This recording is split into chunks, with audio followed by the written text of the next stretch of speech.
This is your ultimate stop for everything sports. The Golden State Media Concepts Sports Podcast. Should I say more? From the NFL, MLB, the NBA to MMA, it's all in here. The Golden State Media Concepts Sports Podcast. Listen now.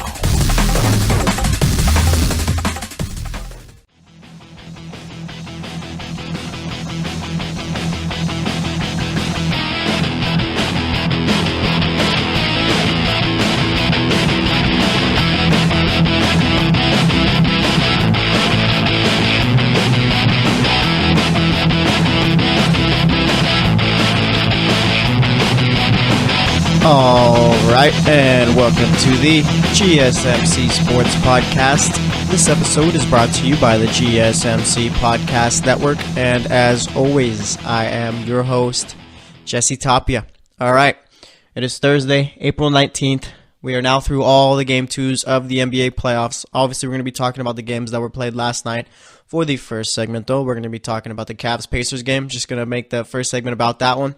All right, second segment, Brandon Marshall got released by the Giants. We're going to talk about that. Maybe that opens up a nice little spot for Dez to slide in and become the new receiver there. We'll be talking about all that for the second segment. The third segment, we're going to be talking about the Jazz-Thunder game and then the Rockets-Timberwolves games, along with anything else, I guess, that's going on as far as those four teams go. Fourth segment, we had some NHL playoffs yesterday. We're going to be giving some updates on that. Let's see, probably maybe see if anything else is going on in the MLB. Let's see, anything going on in the soccer world right now? I'm pretty quiet as of right now. I mean, Manchester City already won the Premier League. We talked about that. All right. PSG's trying to get Pogba. Maybe we'll talk about that there. But nonetheless, like I said, we'll be talking about anything else going on in the world of sports and then making my picks for tonight's games. All right, we got Philadelphia versus Miami at 4 o'clock Pacific time. Portland versus New Orleans at 6 o'clock Pacific time. And then Golden State versus San Antonio, 6:30 Pacific time there. All right. So that's how the show's going to go. It's going to be a fun one. I'm going to enjoy it. You're going to enjoy it. Everyone's going to enjoy it. And plus, two, I think, should be out. Maybe it'll probably be out after. Yeah, after we're done recording this. But the NFL schedule's coming out today, so we'll be talking about that tomorrow, actually. All right. But it looks like it's going to be Eagles versus Falcons for the first game of the NFL season. All right, you know how they have the Super Bowl champs play some other team. Looks like that'll be Eagles versus Falcons, so that'll be a fun one to watch. So that's pretty much all I got for you guys right there. If anything else comes up as far as the schedule, we'll be talking about that. And one thing I've been seeing too is that people are asking, why do people get so excited over the NFL schedule release? And that makes sense to ask that question, because like my favorite NFL team, I mean, why? I already know who they're playing, okay? I don't know which week or whatnot, but I guess what I get excited for is to see if my team has any primetime games, maybe to look at the games in December, because those games matter. I mean, for my team, not always, but nonetheless, yeah, those games usually matter in December. Maybe see what the other primetime games are as they get excited about it. I don't know. But anyway, like I said, schedule's coming out. Usually it does build up some excitement. Maybe it's just a NFL marketing machine there as far as getting all the hype up. But nonetheless, I mean, like I said, that's going to be coming out later today, probably after I'm done recording this. So, I mean, if we find anything else new, I'll talk about it. If not, then we'll probably just mention it tomorrow. But either way, like I said, we had a playoff game going on yesterday, had 3 of them, but we're going to be talking about one of them for this segment, and that is the Pacers and Cavs game. All right, so this is game 2 right here. Cavs got absolutely blown out game 1, didn't play well at all. From start to finish, were just pretty much terrible. But nonetheless, this game, I mean, one player did play better, and that was LeBron. But either way, the Cavs ended up winning this one 100-97. For the Pacers, you had Thaddeus Young with 8 points, 6 rebounds, shot 4 of 6. Bojan Bogdanovic had 8 points, 3 rebounds, 4 assists, shot 3 of 6, 1 of 3 from the three-point line. Miles Turner had 18 points, 5 rebounds, shot 7 of 12. Darren Collison had 16 points, 6 assists, 5 rebounds, shot 7 of 11. 2 of 4 from the three-point line. 2 of those threes, the only 2 threes that he did hit came late in the game, and there were some big clutch shots there, but nonetheless, I mean, it simply wasn't enough. Victor Oladipo had 22 points, 6 assists, 3 rebounds, shot 9 of 18, 2 of 8 from the three-point line. Off the bench for the Pacers, you had Lance Stevenson with 10 points, 4 rebounds, 3 assists, shot 5 of 9. Corey Joseph had 6 points. Domantas Sabonis had 6 points, but you could tell Sabonis was really struggling in this one. All right. And then for the Cavs, I mean, like I said, you had LeBron, who had pretty much a LeBron game here, all right? You expect the best player, one of the best players of all time, to step up when it matters, and sure enough, he did. All right? He had scored 46 points, 12 rebounds, 5 assists, shot 17 to 24, 2 of 5 from the three-point line. Ty Lue said he wanted to get LeBron going from the start, and do you think he did here? I mean, the guy was just unstoppable yesterday. Looked like LeBron his first time around with the Cavs, all right? Pretty much just doing whatever he wanted, and you just couldn't stop him whatsoever. Kevin Love, I mean, shot 5 of 16 from the field, 2 of 6 from the three-point line, had 15 points, 8 rebounds. George Hill had 6 points, 3 assists, fouled out in this one. Kyle Korver got the start, 12 points, 3 rebounds, shot 4 of 8 from the field. Essentially just took all of his shots from the three-point line. J.R. Smith also got the start, had 5 points, 1 assist, shot 2 of 5, 0 of 2 from the three-point line. And then for the Cavs bench, you had Larry Nance, who played the most minutes off of there. Played 24 minutes, only took 1 shot, though, had 2 points, 2 assists, 5 rebounds. Jeff Green only had 2 points here, along with 2 rebounds. Jose Calderon had 5 points, 4 fouls. Jordan Clarkson, 1 of 4 from the field, 2 points. And then you had Rodney Hood, who played 16 minutes, 2 of 5 from the field, 1 of 2 from the three-point line, 5 points there. No Cedi Osman or Tristan Thompson in this one. All right, and they're paying Tristan Thompson a whole lot of money to sit an entire playoff game. Let me tell you, all right, if that's the kind of players that the Cavs are looking for, sign me up. All right, you need me to sit the bench. Maybe I could help cheer up some of the teammates and stuff like that. Be that loud guy off the bench. I could do that if you want to pay me. What is he? Tristan Thompson get like $75 million for his total contract. Fine with me. All right, but nonetheless, like I said, the Cavs won this one 100-97. I was watching this one. Cavs jumped out to win a ridiculous lead in the beginning of the game. I think they were up like 13 to something, 13-0 or something like that. All right, all I know, they were dominating the first few minutes. And I was watching, and I'm like, this game's over. All right, Cavs got blown out game 1, didn't look good at all. They came out hot in game 2. Obviously, that means, you know what, they're going to have this one and it's over. Sure enough, yeah, they ended up winning. All right, was it a whole lot closer than I expected it to be, just given how it first started? Definitely. All right.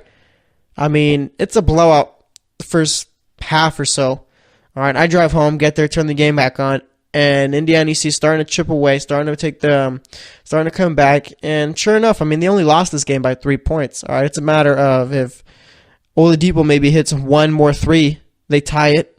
All right, but nonetheless, I mean, let's look at it. There's a few ways to look at this game. Let's look at it from the Cavs side here, okay? So like I said, LeBron had 46 points, 12 rebounds, 5 assists, 17 to 24 shooting. A great game there, all right? An outstanding game. Probably should be talking more about it as far as hype, but nonetheless, I mean, it's a good game there. Shot 71% from the field.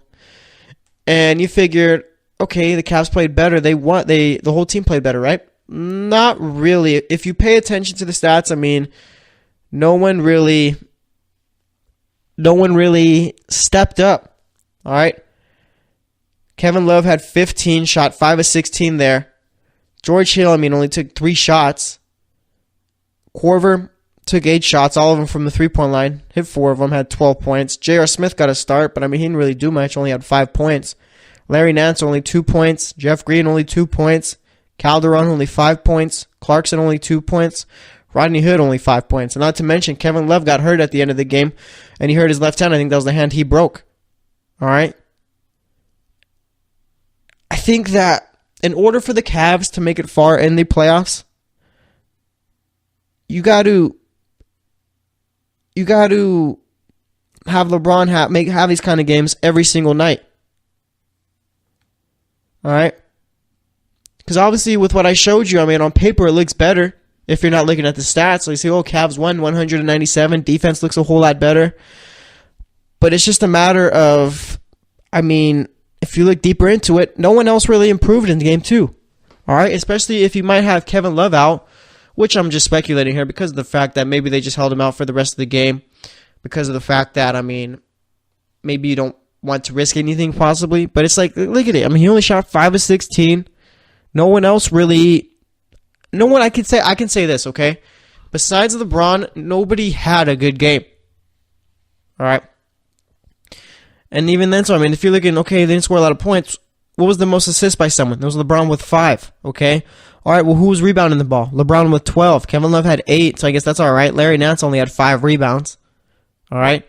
The Cavs, remember, I picked them to win the series in 5, and I do think that, I don't know, I don't think that's happening. I say it goes 6 for sure, because of the fact that I don't think the Cavs are good enough in order to take 2 out of Indiana.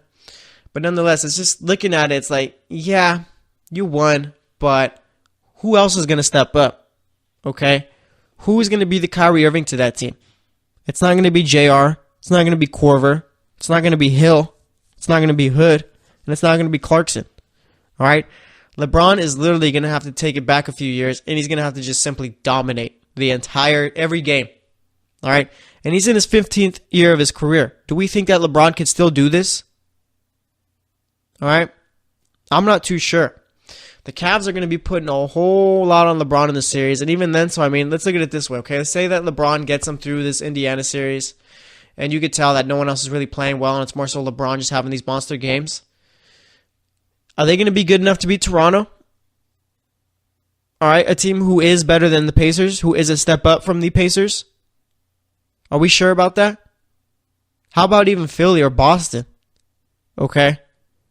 This Cavs team is not playing well at all. Do not let the performance of one person pretty much change your mind. All right? And with the Pacers, it's just a matter of they just came out flat. Okay? They shot, what did they shoot from the field? They shot 52% from the field, 27% from three. Oladipo could have been better. Bogdanovich could have got more involved. And then off the bench, if Sabonis hits 2 more shots, they win. All right?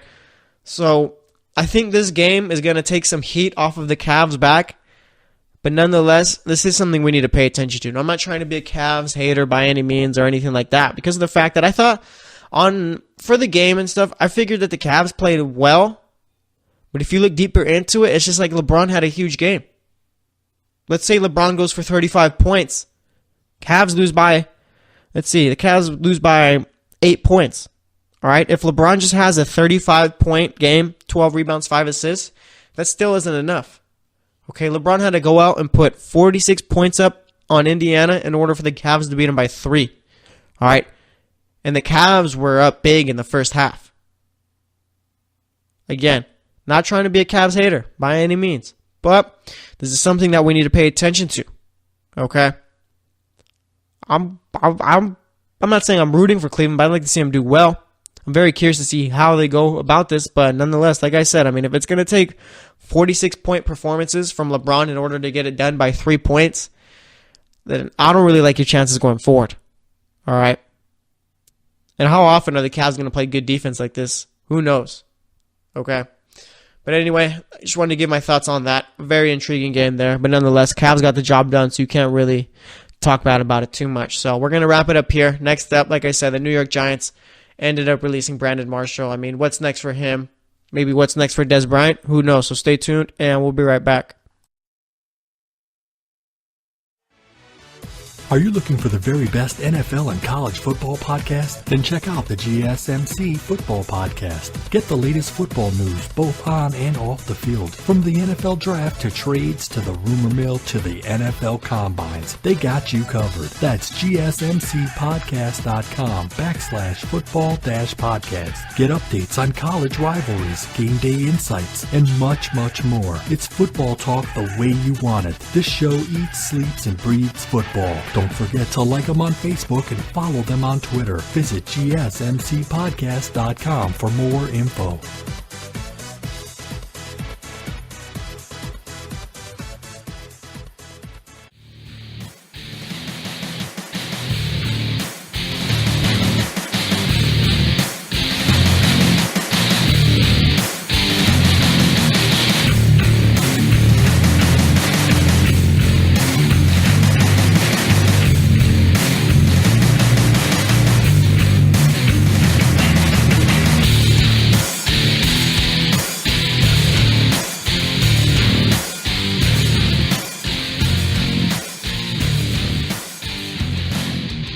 All right, and welcome back to the GSMC Sports Podcast. We spent that first segment talking about the Cavs-Pacers game. All right, drew a blank there, but nonetheless, we talked Cavs-Pacers. Talked about the fact that, yes, Cavs won, but if you look deeper into it, LeBron put up 46 points, and no one else really did anything too notable. He put up 46, and they won by 3.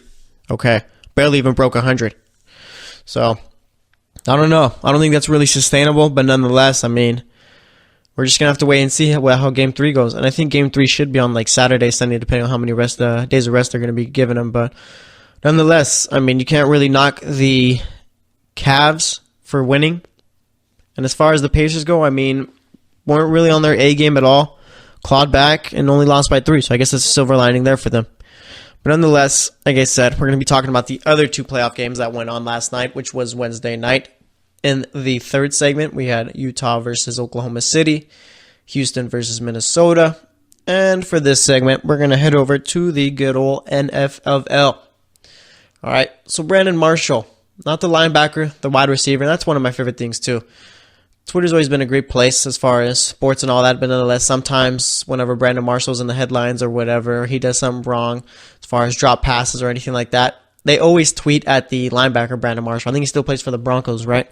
Yeah, they always tweet at or does he play for, I know Danny Trevathan's the one who went to the Bears. I'm pretty sure Brandon Marshall's still on the Broncos.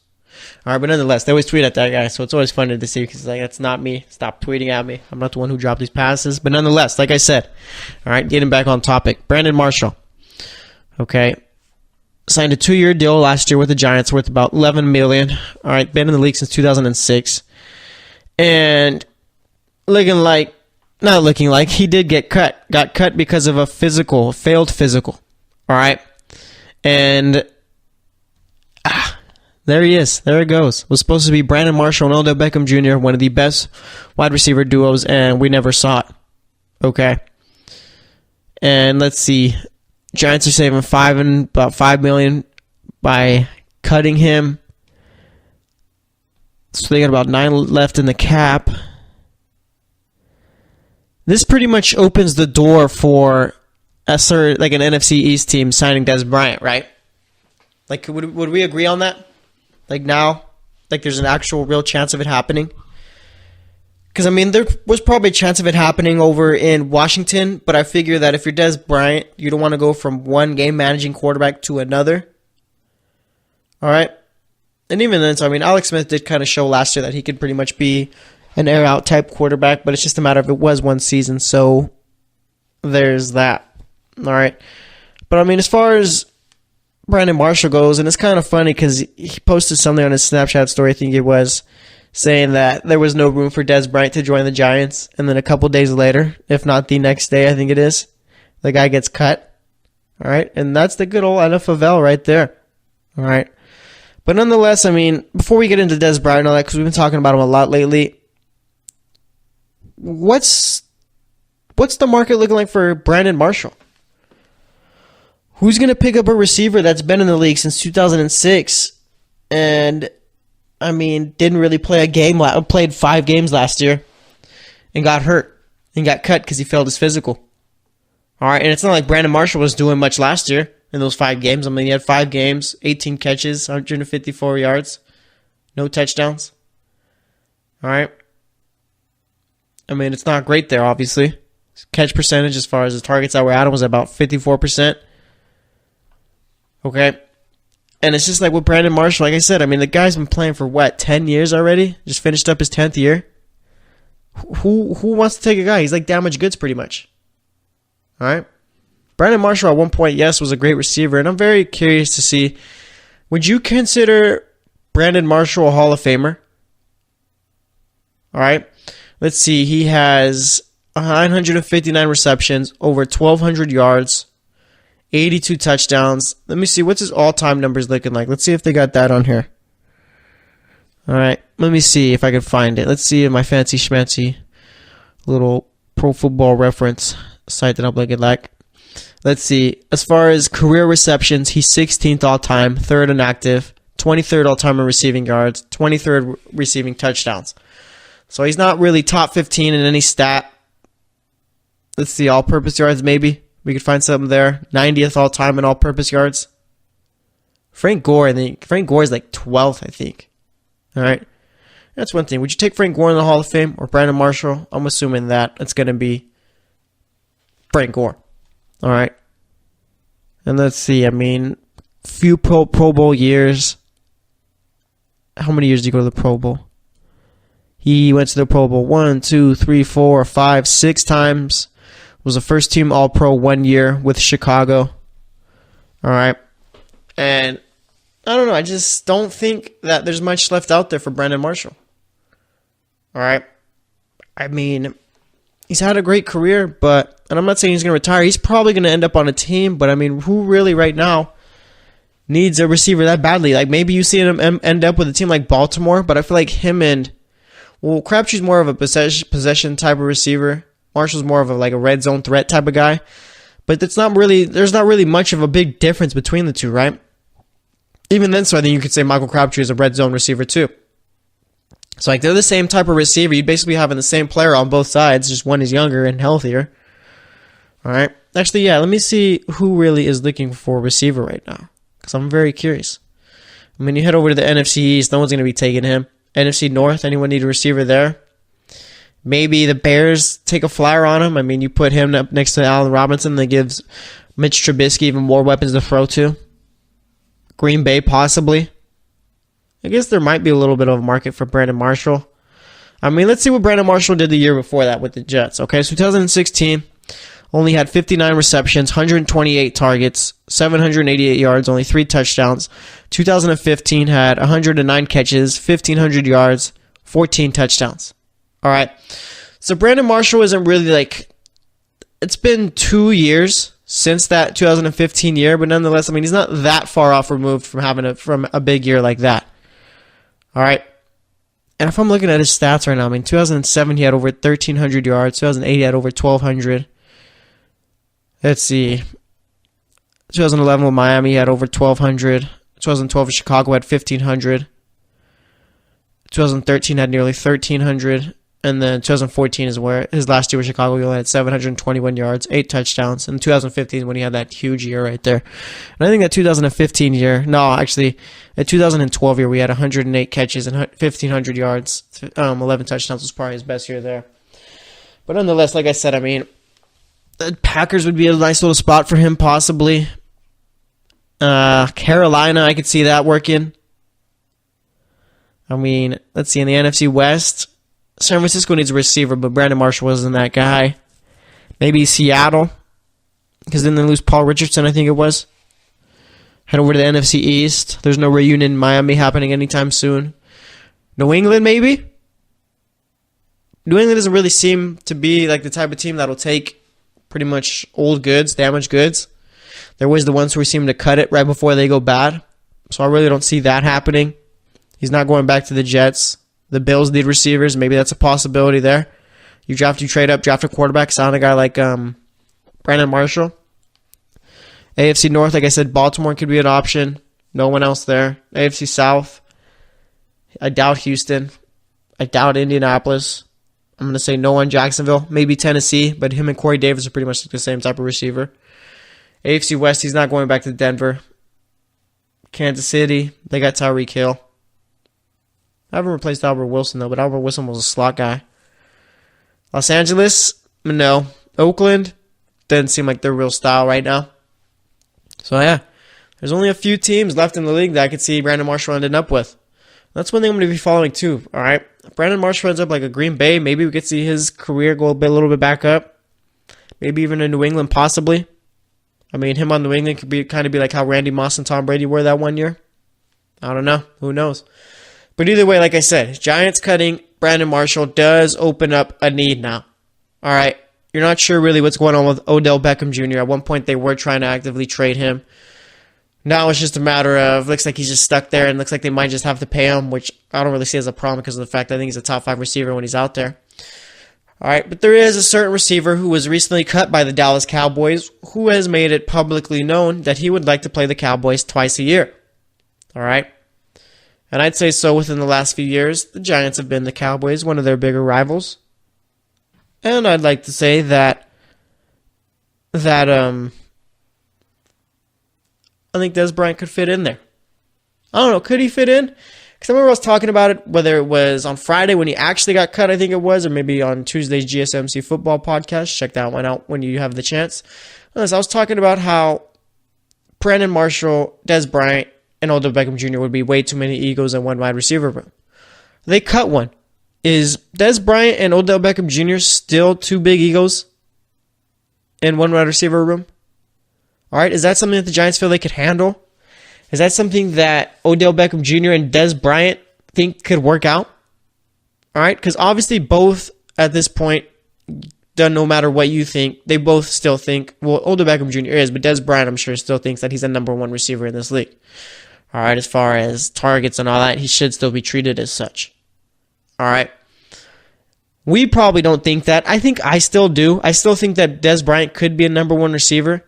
The team I'd like to see him play for is SF, but I just don't think that's going to be happening anytime soon. And I'm very curious to see why the market for Dez Bryant really hasn't been moving that quick. Maybe they're going to wait till after the draft. Teams are waiting till after the draft to see what their wide receiver situation is looking like. I mean, that's a possibility right there, isn't it? All right, but nonetheless, I mean, I would like to see Dez. I mean, it does open up the door for him with the Giants. I think Dave Gettleman, after he announced that they were cutting Brandon Marshall, he was asked about Dez Bryant, and he said that they're interested in everyone. All right, so it is a possibility there, and I would not be surprised if it did happen. I mean, if anything, I feel like this opens the door to it. I think the Giants now have around $10 million left in cap space.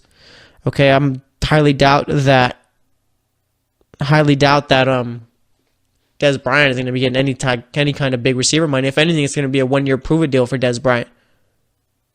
All right? But anyway, we'll see what ends up happening. Very curious to see what ends up happening with the rest of Brandon Marshall's career, where he ends up, or anything like that. And same with Dez Bryant. He wants to play the Cowboys twice. This opens up the door for him to do that. So we'll see what ends up happening. But next up, we're going to be talking about Utah, Oklahoma City, and then Minnesota and Houston. So stay tuned, and we'll be right back. Check out the show that's built on the MMA. From the UFC to extreme cage fighting, they got the fights covered. Check out the GSMC MMA podcast. Get the latest news on past or upcoming fights. Join us as we talk to and about some of the biggest names in the MMA, past, present, and future. When it's the fight game, there's just one show to check out. GSMCpodcast.com/MMA-podcast. Don't forget to like them on Facebook and follow them on Twitter. Visit GSMCpodcast.com for more info.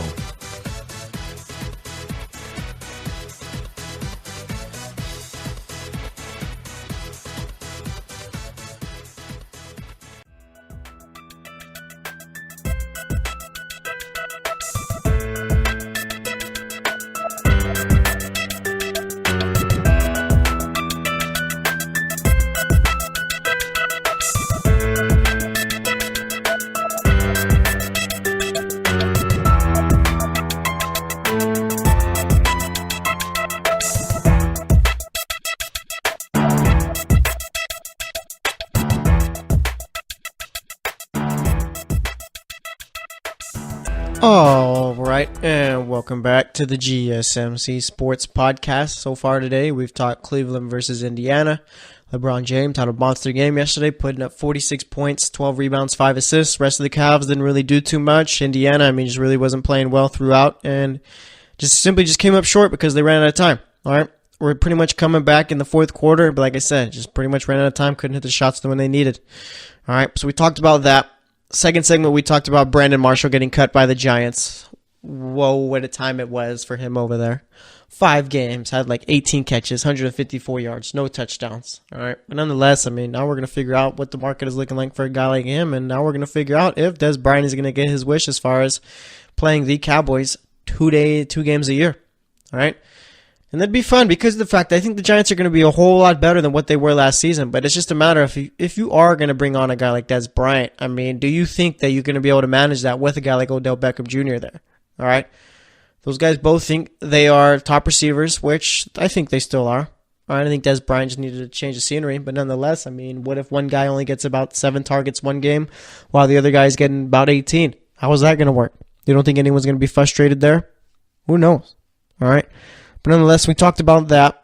All right. And now we're going to be talking about the other 2 playoff games from yesterday, which was Wednesday. We're going to be talking about Utah and Oklahoma City, that series, and then Houston and Minnesota. So let's get into it. All right, first up, we had Utah facing off with Oklahoma City, like I said. Utah won this one 102-95. The series is now tied at 1-1. For the Jazz, you had Derek Favors with 20 points, 16 rebounds, 8 of 14 shooting, 2 of 3 from the three-point line.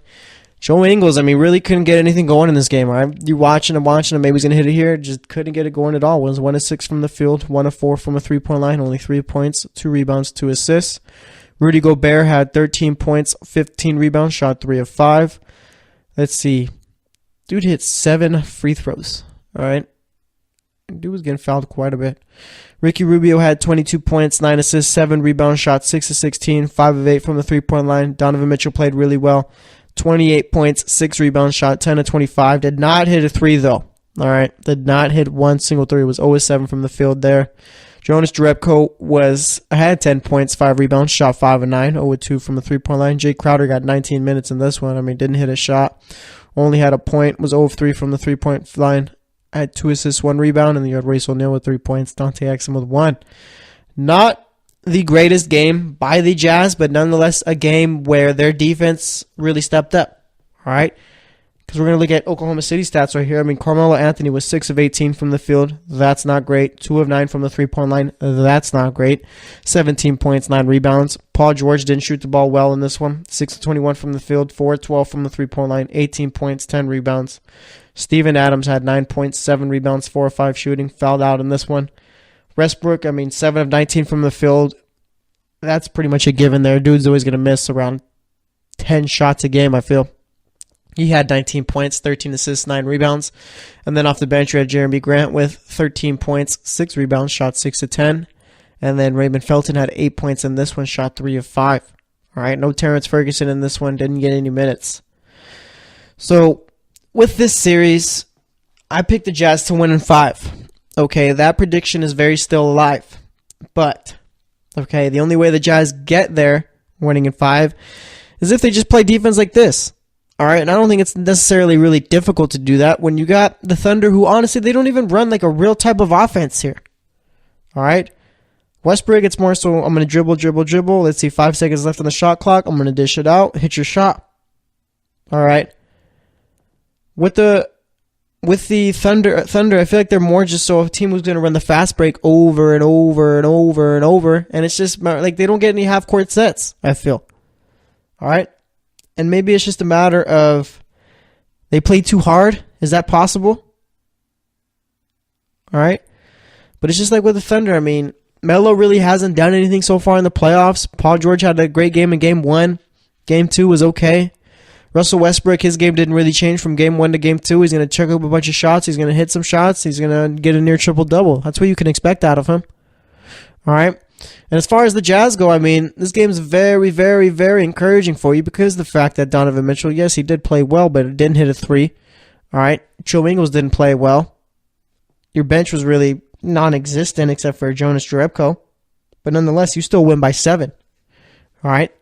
If the Jazz defense is able to keep Oklahoma City under 100 each game, Jazz could easily win the series in 5. It's just a matter of how often the defense is going to show up. And I mean, this defense is not a matter of when they're showing up. It's just a matter of, I guess, how well they play on that given day, because they're always going to play well. It's just a matter of how well. All right. Arguably, we have the best defense in the league. I mean, it's either between them or Boston. I'm perfectly fine going with either team as far as the best defense. So as far as Oklahoma City goes, I mean, Melo's got to figure it out in order for this to work. That's the only way any of this was ever going to work, if Melo figured it out. Okay? It wasn't just going to be Paul George and Russell Westbrook running everything while Melo sits in the corner. Like, no, they need Melo to play well if they want to do anything in the playoffs, which I don't think is going to happen. I think it's fair for me to say that because of the fact that Melo hasn't really shown anything this season. All right? If anything, Melo has been more so a disappointment than he has a surprise with the Thunder. All right? The guy's probably having one of the worst years. It's got to be one of the worst years of his career so far, isn't it? I mean, the guy just hasn't looked good at all. And let me look at Melo's stats so far for this season. All right. Is a career 24 point per game, 6 rebound guy, 3 assists, 44% from the field, 34% from the 3-point line is his career numbers. Okay. So let's see. All right. His first year with Oklahoma City, 40% from the field, 35% from 3. Is averaging 16 points a game, which is his lowest, and it's like not even close to anything else. More so, his lowest before that was his rookie year, where he scored 21 points per game. All right, let's see. Yeah, so he's only shooting 40% from the field, 35 from 3, which 35.7, which might be his worst Actually, in 2015-16 year with the Knicks, he shot 33. The year before that, he shot 34. Melo's never really been a great three-point shooter, unless we've just all been mistaken. All right? His rebounding numbers are down. His assist numbers are down. Just everything is down with Melo this year. Okay? And the guy has played around 16 seasons, I think it is, from 03 to now. It's about, 16 seasons here. Maybe it's just a matter of he doesn't got it anymore, and that's perfectly fine. You can't get mad at it. But as far as like the Thunder, if they want to get out of the series, Melo has to show up, but I'm not sure he's going to be able to, so we'll see about it. But as far as the Jazz go, I really like the way they've been playing so far. All right, and they're probably going to be playing a team like the Rockets next round. They can get a win against the Rockets, okay? Unlike one team who looks like they're probably not going to get any of the Timberwolves, all right? They faced off with the Rockets, and the Rockets won this game by 20. Had the Rockets winning 102-82. For the Timberwolves, you had Taj Gibson with 8 points, had 5 rebounds, shot 3 of 4. Wiggins had 13 points, 8 rebounds, shot 6 of 14 from the field there. Towns, I mean, this is just absolutely disgusting. Only took 9 shots in this one, 2 of 9 from the field. I did have 10 rebounds, only 5 points. Okay. Jeff Teague had 8 points. Let's see, only 1 assist, 1 rebound, shot 3 of 7. This is even worse. Jimmy Butler only took 6 shots yesterday. Okay. Only 6 shots. Went 3 of 6 from the field. Had 11 points, 2 assists, 4 rebounds. And off the bench, you had Bielika with 16 points, 8 rebounds, shot 5 of 9 from the field, 2 of 4 from the three-point line. Was a -1, which was a team best, I guess, except for Reggie Jang and Tyus Jones, who, I mean, didn't shoot the ball well at all. I mean, Jang went 1 of 8 from the field, only had 2 points. Jones was 1 of 5. Derrick Rose played 17 minutes in this one, was 4 of 9 from the field, had 9 points in this one. Was a -8, though. Jamal Crawford was a -18 there with 8 points, shot 3 of 9. So it wasn't great at all by the Timberwolves. All right. For the Rockets, I mean, James Harden didn't even play well in this one. Was 2 of 18 from the field, 1 of 10 from the three-point line. And I don't get it. You can't be having these kind of games if you're a top player in the league. You need to be good, literally, game in and game out for the playoffs. And people might say, oh, that's too much to ask. No, it is not, okay? If you're going to be winning the MVP, you can't be going 2 for 18 in the playoffs. All right, but nonetheless, he had 12 points, had 7 assists, and then 4 rebounds. Chris Paul stepped it up compared to his game 1. Had 27 points, 8 assists, 3 rebounds, shot 10 of 18, 3 of 5 from the three-point line. Clint Capella had 8 points, 16 rebounds, shot 4 of 6. Trevor Ariza had 15 points, 5 rebounds, shot 5 of 14, 3 of 10 from the three-point line.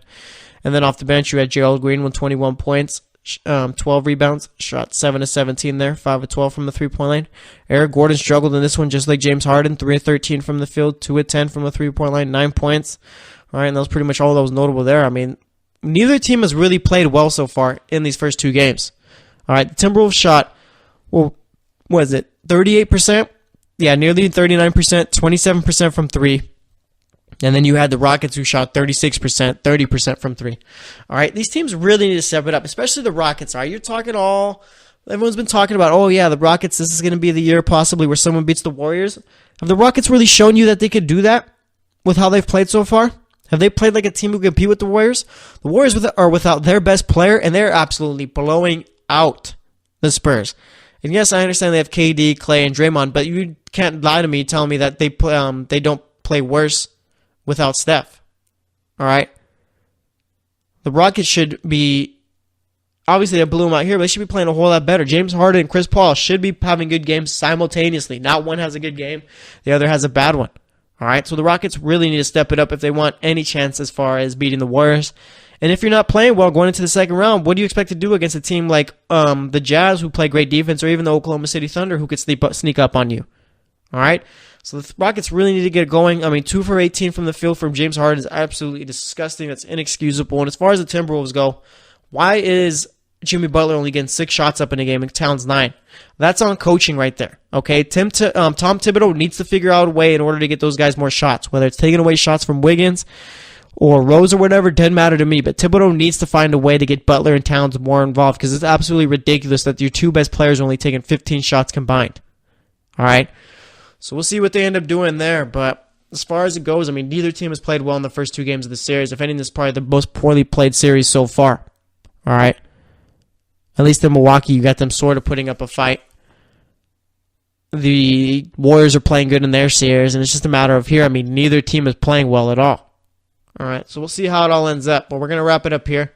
Next up, we're going to be talking about anything else going on in the world of sports, anything else that crosses my mind. So stay tuned, and we'll be right back. Are you looking for help for your fantasy football team? Check out the GSMC Fantasy Football Podcast. Get today's best advice on who to start, who to sit, even who you should draft. From sleeper picks to red-hot lineups, they got it all covered for you. That's GSMCpodcast.com/fantasy-football-podcast. We'll cover traditional leagues, dynasty, PPR, even IDP leagues. When you need fantasy help, there's just one show to hit up. Don't forget to like them on Facebook and follow them on Twitter. Visit GSMCpodcast.com for more info.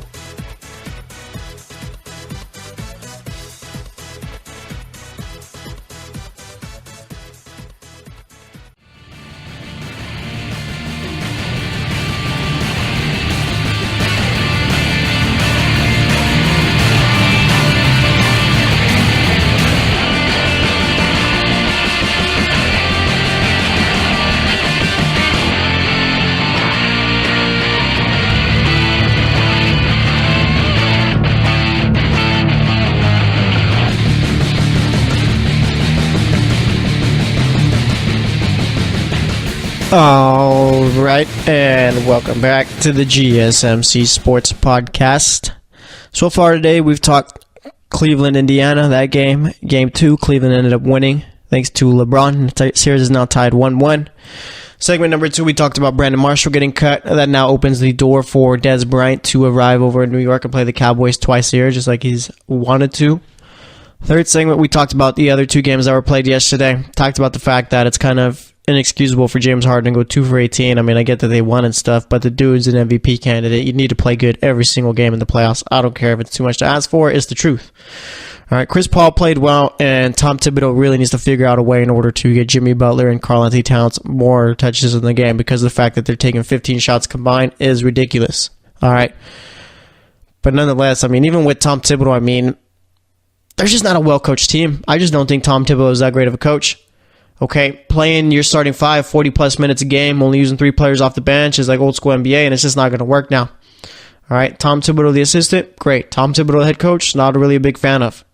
All right, so we'll see what ends up happening, but nonetheless, like I said, they got to figure it out. Like kind of like with the Nuggets. They got a good team, but I just don't think Mike Malone is a great coach there. It is what it is. But anyways, all right, let's head over to the NHL. So yesterday, we had the Penguins facing off with the Flyers. I mean, no surprise here. Penguins won this one 5-1. Series is over. Been over. It's done. All right, Crosby scored, Phil Kessel scored, Malkin scored, and Letang scored. Okay. Penguins are just too good for Philly. It's cool. You guys will be the second best team in Pennsylvania. No worries. Tampa Bay knocked off New Jersey 3-1. Tampa Bay's now 3-1 ahead in the series. All right, Kucherov scored twice yesterday. You had Paul Mary scoring for the Devils yesterday. Predators and Avalanche. Avalanche played their hearts out, okay? We tried. They were down 3-0 in the third period. Made it 3-2. Gave them a slight little glimmer of hope, and it just wasn't enough. Lost 3-2. Predators are now up 3-2, and that's actually 3-1 in that series. Excuse me. Yeah, so they're up 3-1 in that series. Series should be over by game 5 unless the Avalanche end up taking one out, but I highly doubt unless they are... They got to be going back to they're going back to Nashville, right, for game 5. If they're going back to Nashville, it's over. If it's where like actually yeah, they're going back to Nashville. Never mind. And then we had the San Jose Sharks knocking off the Anaheim Ducks 2-1. All right, Marcus Sorensen, Tomas Hertl scored for the Sharks. Cogliano scored for the Ducks, and it just simply wasn't enough for the Ducks. I mean, they did tie it up in the third. Hertl ends up scoring later on in that period, and the Ducks really stood no chance whatsoever in this series, okay? Like completely outplayed every period, okay, of every game. All right. Corey Perry, literally non-existent. And the rest of the team, non-existent. It seemed like it's just that team seemed very undisciplined too with all the penalties they were taking. All right. It was just ridiculous to see from a team like Anaheim, where they did finish ahead of the Sharks in the Pacific Division. Okay. Goalie didn't play well at all. I mean, this team just didn't look good. Getzlaf didn't play well. Like I said, Perry didn't play well. No one played well. All right. Maybe it was having Cam Fowler out for the entire series was a problem there. I mean, they did give up 8 goals in game 3, but it's just like there was no fight. All right.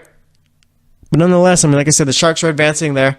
They're going to be playing the Vegas Golden Knights in the semifinal round of the Western Conference. That's going to be a fun series. If I had to pick, I say Sharks in 6. All right. I think that the luck is going to run out for Vegas in this next round.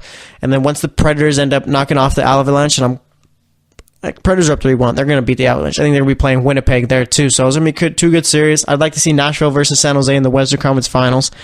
As far as the East, I mean, we're still waiting on the Penguins to finish their series up with the Flyers. Let's see. Lightning are up 3-1. What's going on with the games tonight? Then we got Boston. Is Boston playing? Yeah, Boston's playing Toronto tonight. Bruins are up 2-1, but Toronto ends up pulling this one at home. It's a completely different series. All right, and then we got the Capitals versus the Blue Jackets. I'll definitely be tuning into that one. Really want to see the Capitals make it out of the series just so I can see them play the Penguins in the next round. That'd be very entertaining for me. All right, but nonetheless, that's your update on the Stanley Cup playoff so far. Let's see what else is going on in the world of sports. We got the Red Sox who have just been simply on a tear lately. I mean, it's not even close to the games they're playing too. We talked yesterday about how I'd like them to shorten up the season. I'm not sure if that's really going to happen. It should. All right, because of the fact that if there's a sport where I can miss 62 games and still watch the majority of the season, that's a problem. Okay, let's see. Anything else going on? I mean, the NFL draft is coming up soon. We're starting to get an idea of where guys could possibly go. It seems like Saquon Barkley is going to be going to the Giants. I mean, that's the hot new rumor out there right now. Seems like the Jets love Baker Mayfield, so that's a possibility there. All right, but nonetheless, I mean, let's see. Given the rumors that I've heard, I'd say it goes Darnold number 1, Barkley number 2, Mayfield 3. Could be Josh Allen number 4. All right. There is a rumor going around that the Browns just could end up taking 2 quarterbacks in the first 2 with their first 2 picks. That'd be pretty crazy, but nonetheless, it's a possibility. But I'm gonna go Darnold 1, Barkley 2, Mayfield 3. Number 4, I'm gonna go say the Bills end up trading up, taking Josh Allen. Okay. Number 5, I'm gonna say that the Broncos end up taking. Who would they take? That's a tough one there, too. I doubt they're taking him on the defensive side. Maybe Quentin Nelson, possibly. 6, let's say the Colts trade back with Miami. I got him taking Rosen. I'm not sure really what's going on with this draft. Mock drafts are difficult. All right, but nonetheless, we'll see what ends up happening there. Let's get back to the NBA playoffs. All right, we've gone 2 games so far, and everyone's played their 2 games. Who has looked good and who has looked bad? All right, for one, the Warriors have looked amazing.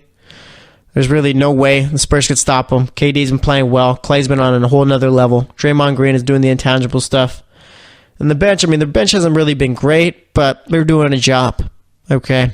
New Orleans is looking great right now. Playing like how they did when Boogie went down. Remember that little stretch they went on where they were playing like one of the better teams in basketball? Not better than the Rockets or Warriors, but nonetheless, we're playing better basketball. All right, they're looking good right now, up 2-0. They're actually playing tonight, so we'll see both those teams are playing tonight, New Orleans and Golden State. All right, Boston's played well against Milwaukee. Pretty much, Milwaukee's been outcoached, outplayed in all phases of the game. All right, Terry Rozier's played well. I wonder if Eric Bledsoe now knows who he is. Jason Tatum has played all right, played good in Game 1. Game 2 really was a non-factor. Okay, and then Jaylen Brown is pretty much taken over on this team. Pretty much the first option. And looking good there. Came the youngest Celtics player to score 30 in a game since Tommy Heinsohn, who is one of my favorite color commentators because of the fact that the dude's such a homer. It's almost funny to watch. I understand people watching like from the opposing team are watching like, oh, I can't get enough of this guy. But if you just look into it and stuff, the dude is hilarious just because of how much of a homer he is. Al Horford's pretty much being the do-everything guy. Off the bench, you got Marcus Morris, who's played extremely well. Let's see, who else has played well so far? Let's see, am I missing anyone else? I think all the other series got to be like 1-1, right? Cleveland, Indiana's 1-1. Philly, Miami's 1-1. Utah, Oklahoma City's 1-1. Then, the Rockets are up 2-0 on the Timberwolves, but it's just the Rockets haven't looked good so far. All right? And I feel like I'm all right saying that because of the fact that, you got Chris Paul, who plays poorly Game 1, then James Harden, who plays just terrible in Game 2. All right, and as far as the teams who have disappointed me so far, I guess Minnesota's one where, Jimmy Butler and Karl-Anthony Towns just they're non-factors. All right, I'm not sure. I feel like I have to blame it on coaching there. All right, the fact that you can combine Butler and Towns' shots from Game 2 and that only be one more than what Wiggins took is a problem. All right? This is on Thibodeau. He needs to figure out a way to get them more involved. So we'll see if he can, but nonetheless, I mean, it's not looking good for the Timberwolves right now, and they're really letting me down. I figured there would be a team who could maybe give the Rockets some fits, but it's not looking like that at all. All right? Toronto's actually a big team who's impressed me. I completely forgot about them. That's like the forgotten series, too. That's definitely the NBA TV series. All right? Because the fact that, I mean, is anyone paying attention to that Raptors-Wizards series? I know I am, just because of the fact they got to talk about it, but as far as a casual fan goes, or just an everyday basketball fan, I mean, are you going to be watching Raptors-Wizards? I don't know. But either way, Raptors have looked good. All around, they've looked good as a team, besides Kyle Lowry, but nonetheless, I mean, we just got to expect that from a guy like him now in the playoffs. As far as teams that are disappointed, the Cavs, I mean, they haven't really looked good. LeBron's played well the first 2 games, but other than that, I mean, no one else has really played well. Portland's been a very disappointing team. I mean, Lillard hasn't really shown up so far in the playoffs. Neither has McCollum. Spurs has just been a dumpster fire. I mean, they got their own problems to worry about, though, as far as Kawhi. All right. And then, I think, maybe, the Wizards. The Wizards just haven't looked good. Blowing out both games. I mean, they did make it close at the end, but nonetheless, you understand what I'm getting at here. So, we'll see what ends up going on with those teams there, but nonetheless, let's make my picks for tonight's games. All right, we got Miami versus Philly in Miami on at 4 o'clock Pacific time. I got Miami winning this one. No Embiid, it's looking like in this one. I mean, he's not fully cleared to play, but there's a chance he does. I doubt it'll happen, so I'm going with Miami winning in this one. I expect them to go up 2-0. Then we got New Orleans versus Portland in New Orleans. I got to go with New Orleans in this one. The only way that Portland wins is if Damian Lillard pretty much has a monster game here, and I'm not really going to hold my breath for that. All right, so I got the Pelicans winning that one. And then, let's see, I got the Golden State Warriors over the Spurs for the final game of the night. That's going to be a tough one to sit through. And why are the Warriors only favored by 4 in this one? Is it because of the fact that the Spurs are just such a great home team? I mean, that's just ridiculous given how each team has played. But yeah, my only upset pick tonight is Miami over Philly. So we'll see how it all ends up. But that's going to wrap it up for today. Today we talked about Cleveland versus Indiana. We talked about the other 2 games that were played yesterday too in the third segment. Second segment, we talked about Brandon Marshall getting cut by the Giants. So we only knew you for so long. All right, gave some updates on the Stanley Cup playoffs. Let's see, we talking about anything else? I don't think so. I think that was pretty much it. So thanks for listening to the GSMC Sports Podcast. As always, I am your host, Jesse Tapia. We'll be back tomorrow, so stay tuned, and we'll talk to you later. You've been listening to the Golden State Media Concepts Sports Podcast, part of the Golden State Media Concepts Podcast Network. You can find this show and others like it at www.gsmcpodcast.com. Download our podcast on iTunes, Stitcher, SoundCloud, and Google Play. Just type in GSMC to find all the shows from the Golden State Media Concepts Podcast Network, from movies to music, from sports to entertainment, and even weird news. You can also follow us on Twitter and on Facebook. Thank you, and we hope you have enjoyed today's program.